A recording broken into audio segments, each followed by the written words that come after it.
Hola, ¿qué tal? Encantado de verlos de vuelta, de encontrarnos, verlos imaginariamente, porque sé que están allí siguiendo este programa con mucho gusto, como me lo hacen saber por la calle, mucha gente que manda sus felicitaciones. Realmente estamos muy contentos, porque este programa nació para difundir los derechos de las personas con discapacidad.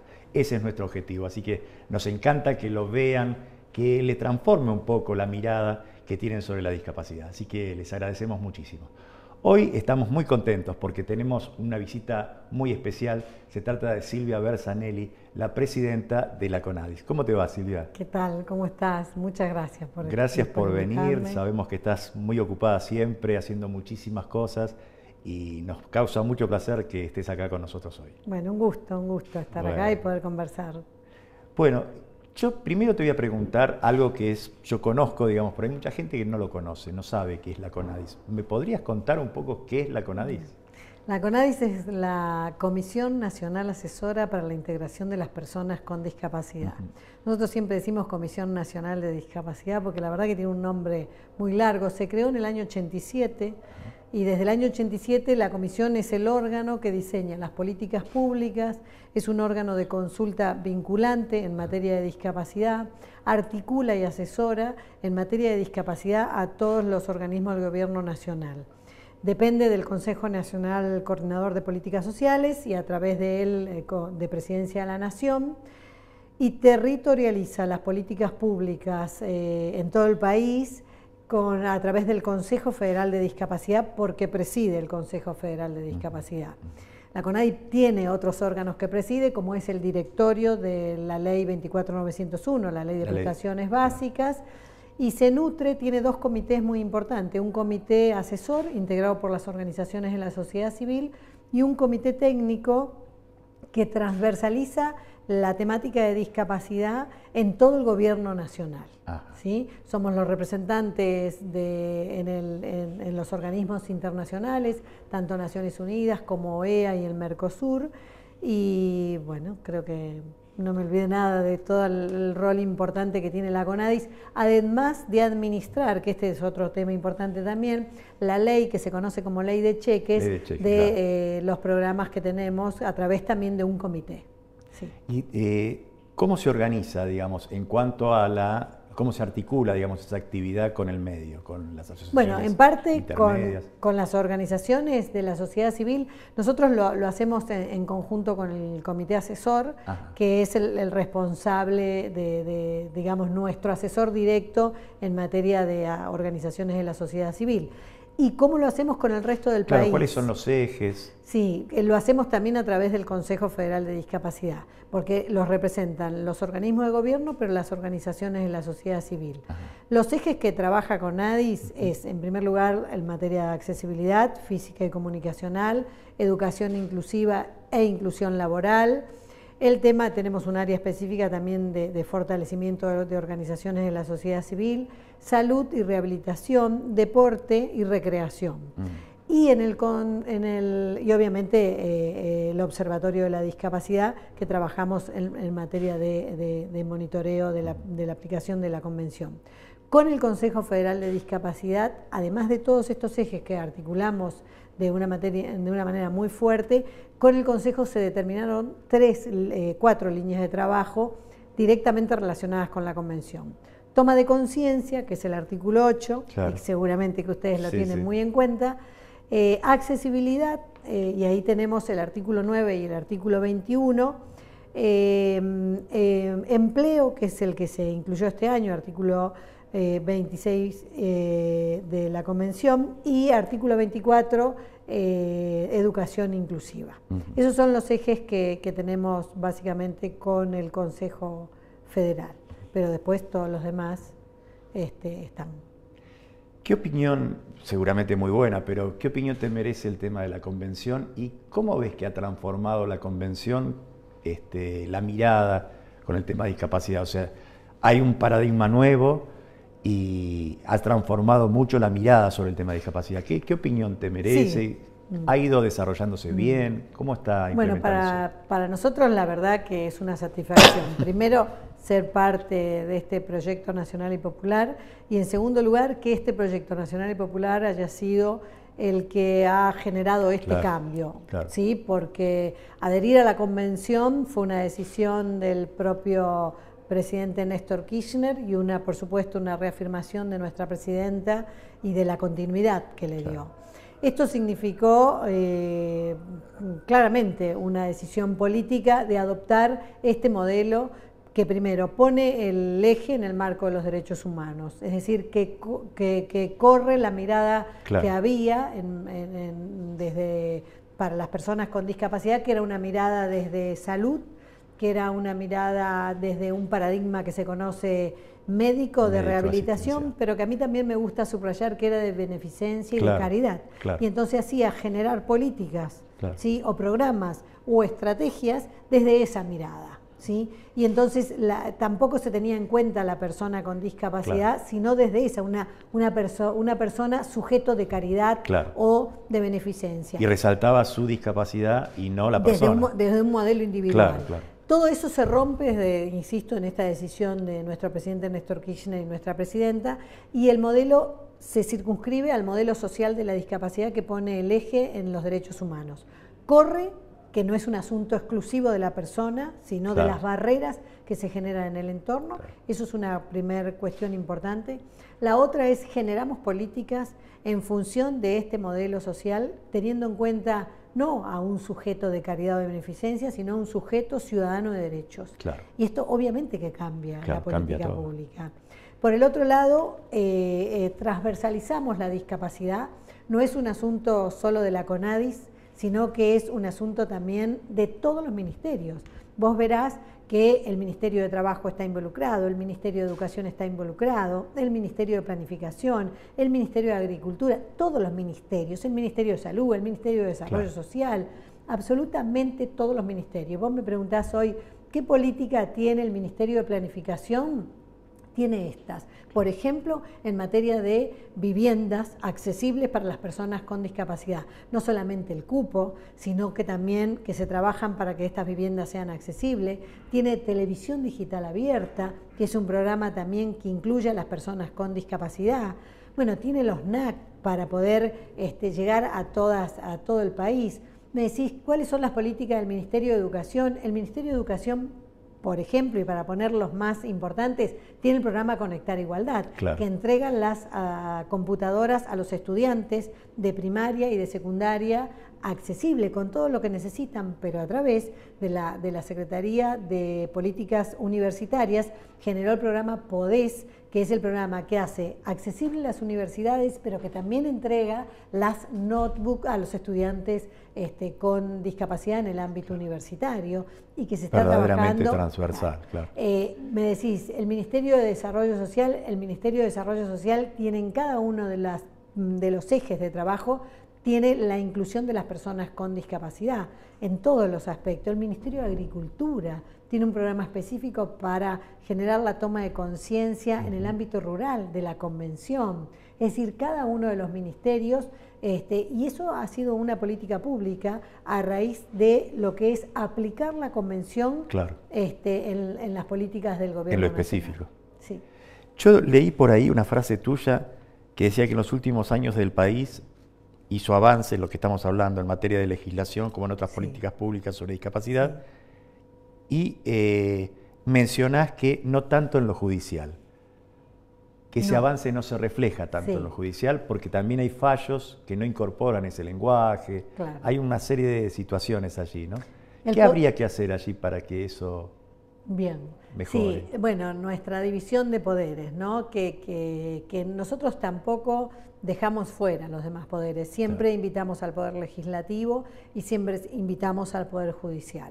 Cuando hicimos el informe País en el año 2010, donde por primera vez, es más, desde Cancillería se construye un informe de país en conjunto con las organizaciones de la sociedad civil, más allá que después las organizaciones tienen la libertad y eso es muy válido porque para nosotros también algo que ha generado nuestra presidenta, esta construcción política en conjunto con las organizaciones de la sociedad civil, pueden hacer su informe que se conoce como informe sombra o alternativo. Nosotros hicimos un proceso de 6 meses para llevar adelante ese informe país. Invitamos a los dos poderes, además del Ejecutivo, por supuesto, claro, pero invitamos al Poder Judicial y al Poder Legislativo. Participó el Poder Legislativo, pero no el Poder Judicial.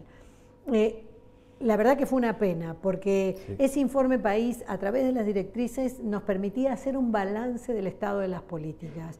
Y hacer un balance significaba valorizar lo que se venía haciendo, pero también empezar a planificar aquello que no se estaba haciendo, claro, para cumplimentar la convención. Con lo cual, el Poder Judicial, bueno, mucho no pudo anoticiarse de las cuestiones que ellos no estaban cumpliendo. Y hay dos cuestiones básicas. Uno, el artículo 12, que es capacidad jurídica, y el otro, el acceso a la justicia, que es el artículo 13, pero que no se desvincula del artículo 16, que tiene que ver con cuestiones, por ejemplo, de abuso, maltrato y violencia a las personas con discapacidad, algo absolutamente silenciado. Y bueno, implica romper con la vieja lógica, claro, de creer que las personas con discapacidad son personas incapaces, claro, que es así como lo ve la justicia. De hecho, así tenemos la sustitución de las personas con discapacidad por pensar de que no son capaces para hacer determinados trámites o determinadas acciones. Y entonces, la verdad que hay que romper esa lógica del mismo modo que se rompió la lógica con las mujeres, ¿no? Durante claro, mucho tiempo las mujeres no tuvieron voz, durante mucho tiempo las mujeres no eran consideradas capaces, incluso por el mismo código. Nosotros siempre subrayamos ese tema, pero también lo mostramos a cómo fue en algún momento en Estados Unidos, ¿no? En relación a las personas negras, ¿no? Claro. Durante mucho tiempo se desconoció el derecho de las personas negras e incluso no solamente de acceso a la educación, a sentarse en el mismo colectivo. Sí, bueno, yo creo que a veces esta graficación de sentarse en el mismo colectivo está sucediendo con las personas con discapacidad. Sí. Y la convención viene a señalar, señores, nos tenemos que sentar en el mismo colectivo. Y tenemos que ver cómo protegemos, por supuesto, en algunos aspectos, no solamente a las mujeres, a las personas con discapacidad, para que no se violen sus derechos, pero también cómo le brindamos los derechos que durante tiempo le fue negado, ¿no? Y en esto hablamos específicamente en la sustitución de las personas con discapacidad. No es que per se tiene que sustituir a una persona con discapacidad, ¿sí? Realmente hay que modificar el modo en que se evalúa para brindar un sistema de apoyos a la persona para que pueda hacer un uso de los derechos que tiene, gozar de los derechos que tiene y no sustituirla. Eso por un lado. Y por el otro lado, cómo hacemos accesible, ¿sí?, la justicia a las personas con discapacidad. Cómo le brindamos los apoyos, cómo hacemos ajustes razonables para que puedan hacer, cómo pensamos una justicia en el marco del diseño universal. Es decir, que una persona sorda que necesite un intérprete lo tenga, que una persona con discapacidad intelectual o con discapacidad psicosocial tenga los apoyos que necesita cuando tiene que declarar, ¿sí? Cómo reconozco los derechos. Hace muy poquito una joven, ¿sí?, que supuestamente había sido violada, pidió, bueno, no tuvo los apoyos en la justicia. Cuando nosotros fuimos a hacer ante el Comité de Naciones Unidas, fuimos a defender nuestro informe país, uno de los aspectos que nos señalaron fue cómo se violaron los derechos de las personas con discapacidad en un fallo de la provincia de Neuquén, donde el juez ni siquiera lo reconoció a las personas con discapacidad como seres humanos. ¿Me lo contás en detalle dentro de un ratito? ¿Cómo no? Vamos a una pausa y continuamos en esta interesante charla con Silvia Bersanelli.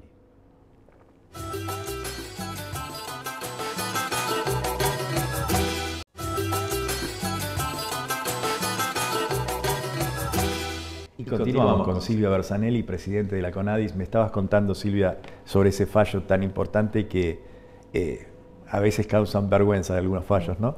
¿Me estabas diciendo? Sí, no fue solamente uno, fueron varios, claro, varios y ellos nos resaltaban sobre todo esto, pero esto tiene que ver también con un desconocimiento. Claro. Por eso nosotros también trabajamos mucho con las universidades, hoy ya la UBA, por ejemplo, pero muchas otras universidades, la Universidad de La Plata, te diría que la mayoría, que esto también es un trabajo que hacemos con la Subsecretaría de Políticas Universitarias, es cómo incluimos la temática de discapacidad o la perspectiva de derechos humanos en las universidades de las personas con discapacidad. Venimos de estar hace muy poquito en la reunión del Mercosur y también saltaba este desconocimiento en materia de derechos de las personas con discapacidad. Y yo consultaba a los otros representantes que había, que no eran gente especializada o no venían de las áreas de discapacidad, eran de cancillerías, y ellos no tienen en su capacitación como diplomáticos como lo tiene Argentina. Argentina capacita a sus diplomáticos en materia de discapacidad. Hay un seminario que dicta la Cancillería en su instituto, que no me voy a acordar el nombre completo, pero que lo dictamos nosotros. Entonces los funcionarios que surgen de esa formación, es decir, los futuros diplomáticos, tienen incorporado cuál es la perspectiva de derechos, ¿sí? Cómo se fueron construyendo los derechos, tanto en el ámbito latinoamericano, pero también en Naciones Unidas, y lo mostramos a nivel mundial. Entonces hay una perspectiva de qué modelo antes y qué modelo ahora. No, eso te hablo en materia de diplomatura. Por eso digo, pero en lo judicial estamos trabajando ahora en la formación.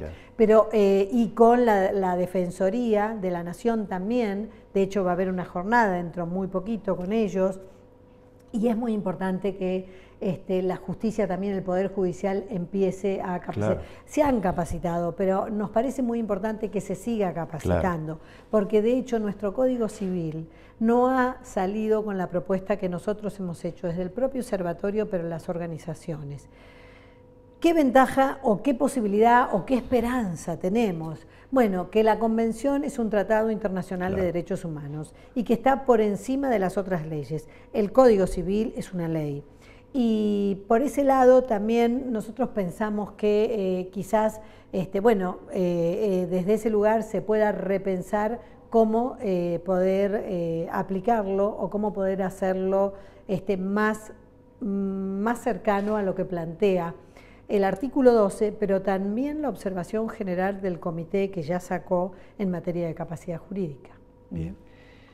¿Cuál es la relación que tiene la CONADIS o el Estado con los observatorios? O sea, la convención misma fija que tiene que haber un observatorio que reciba las inquietudes o las denuncias o lo que sea, digamos, para después elevarse en un informe. ¿Tengo entendido que es así? No es así. La Convención, en el artículo 33, propone que se creen espacios, ¿sí?, independientes, para poder llevar adelante la vigilancia y el monitoreo de la Convención. Nuestra presidenta lo creó en el ámbito de la CONADIS, ¿sí? De hecho, Naciones Unidas nos plantea de que no es independiente.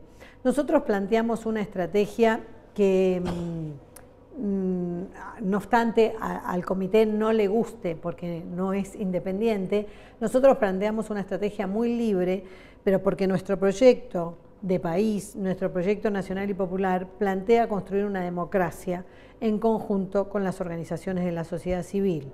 Es decir, que nosotros eso lo planteamos claramente en Naciones Unidas, ¿sí? Reconocemos que la Convención plantea un espacio independiente, pero nosotros le planteamos que la construcción de nuestro gobierno fue generado en el ámbito del gobierno nacional, pero sin quitarle relevancia a las organizaciones de la sociedad civil, porque nuestro gobierno no es un gobierno de políticas cerradas, sin participación de la sociedad civil. Por eso nuestro observatorio está generado desde ese lugar. ¿Cómo lo planteamos? Siempre con la sociedad civil. Entonces nosotros tenemos un observatorio nacional que está en el ámbito de la CONADIS, que por supuesto que pertenece a la CONADIS, es una dirección más. De hecho yo fui su primer directora y planteamos grupos de trabajo que van a monitorear cada uno de los artículos. Y después propusimos que en las provincias se generen más observatorios para poder trabajar del mismo modo. ¿Pero por qué esta lógica? Porque nosotros queremos romper con la vieja lógica de queja que no construye. Y esto lo mostró claramente nuestra presidenta y nuestro expresidente, que nosotros construimos un gobierno nacional que rompió con esa lógica de queja. Nos sentamos juntos con las organizaciones de la sociedad civil para construir las políticas públicas en todas las instancias del gobierno, en discapacidad también. Claro. Y entonces el observatorio está mirada desde ese espacio. No es que este es un espacio de queja, no, es un espacio de poder ver a nivel macro cuáles son las políticas que todavía necesitamos modificar para que se adecuen a la Convención, como por ejemplo Poder Judicial, como por ejemplo todas las demás que vemos, para poder construir juntos un cambio y un plan de trabajo conjunto. Yo no puedo modificar que la votación sea accesible si no me siento con el Ministerio del Interior y si no me siento con la Junta Electoral. Claro. A ver, si la Cámara Electoral acaba de sacar una acordada, la última que sacó, ¿sí?, haciendo una discriminación positiva de las personas con discapacidad que las habilita a no votar, por ejemplo, ¿de qué me vale a mí construir durante todo este gobierno, que desde el año 2006, justo cuando salía la Convención, hasta generó una Dirección Nacional Electoral para trabajar conjuntamente con todos los juzgados electorales y hacer accesible, ¿sí?, la votación, si después una Cámara te dice, bueno, pero si usted no quiere votar, no vote? Te destruye todo, entonces, todo el trabajo y el proceso. Es un trabajo conjunto que hay que hacer. De nada me vale la queja, yo no pude entrar a votar. Claro. Esto hay que hacerlo en conjunto para que podamos articular las políticas públicas. Entonces, el observatorio fue mirado desde ese lugar y se promueven para que se construya en las provincias. Ahora, nosotros tenemos una independencia, que es, nosotros no podemos tomar injerencia en las provincias. Nosotros proponemos e instamos a las provincias, al Consejo Federal de Discapacidad, a las organizaciones de la sociedad civil, ¿sí? Porque es una instancia, la verdad, que nosotros decimos de sinergia y de políticas que construimos en conjunto de la sociedad civil. Nada hacemos sin las personas con discapacidad, pero nada hacemos de manera divorciada tampoco, porque si no, no se puede construir política pública realmente, pero en serio. Lo demás, yo no quiero usar un término de hace muchos años, del norte, pero lo demás es cuento. A ver, lo demás es cuento y es protagonismo individual. Si a mí me gusta ir a quejarme y no. La política pública se construye en conjunto. Exacto. ¿Sí? En imposición, porque así lo hace nuestra presidenta y así nos enseñó. Sí. A ver, si vos te pensás antes cómo estaba la política pública y cómo un gobierno lo hacía solo, sin consulta, y acá nosotros lo hacemos con consulta, ¿cómo se construyó la ley de medios? La ley de medios se construyó con la sociedad civil e incluso el artículo 66. A ver, nada se hizo sin las organizaciones. Entonces, lo demás es cuento. Y a nosotros nos gusta construir... Me gusta mucho tu respuesta porque un poco la pregunta fue hecha desde ese punto de vista y intencionalmente, digamos, ¿no? Porque hay mucha gente que critica, pero a la hora de hacer y a la hora de ser convocada para hacer, bueno, mira para otro lado. Entonces, esta es una etapa, un momento de la historia argentina donde nos exige también que nosotros seamos protagonistas de nuestro cambio, ¿no? Y creo que un poquito la situación esta de los intereses personales y particulares habría que dejarlo de lado y empezar a trabajar en serio estas políticas, ¿no? Como lo están haciendo ustedes, y realmente nos encanta que nos hayas explicado con tanto detalle esto. Lamentablemente el programa tiene un tiempo y nos tenemos que despedir, pero no va a faltar oportunidad seguramente para que vuelvas a este programita y cuentes un poco lo que está haciendo la CONADIS actualmente. Sé que hay un seminario, algo por el estilo en diputados. Sí, dentro de poquito, de accesibilidad física y comunicacional y trato, el 21 de mayo. Nosotros tenemos muchas actividades. Si no me equivoco, era el 21 de mayo. Yo quiero felicitarte porque yo durante mucho tiempo escribí en un diario precisamente porque creo que una de las cuestiones fundamentales es la toma de conciencia. ¿Sí? Voltaire decía, la ignorancia es atrevida. Y en muchos casos la gente no es que no cumple los derechos porque lo hace a propósito. seguramente habrá algún despiadado, habrá algún despistado. pero en muchos casos no los cumple por desconocimiento. Entonces, programas como el tuyo llevan a que se tome conciencia de los derechos de las personas con discapacidad, así que felicitaciones. Bueno, gracias. Y lo mismo para vos por toda tu trayectoria, que es muy importante. Gracias, Bueno, Silvia. Gracias a vos. Y con ustedes, amigos, nos encontramos la semana que viene, abriendo el futuro, abriendo una ventana. Siempre se abre la posibilidad de nuevas posibilidades. Y yo sé que estás del otro lado. Muchas veces te preguntas, ¿qué puedo hacer para cambiar mi situación? Trabajar activamente. Esa es la respuesta. Gracias por estar del otro lado. Te invito la semana que viene a continuar abriendo el futuro. Gracias.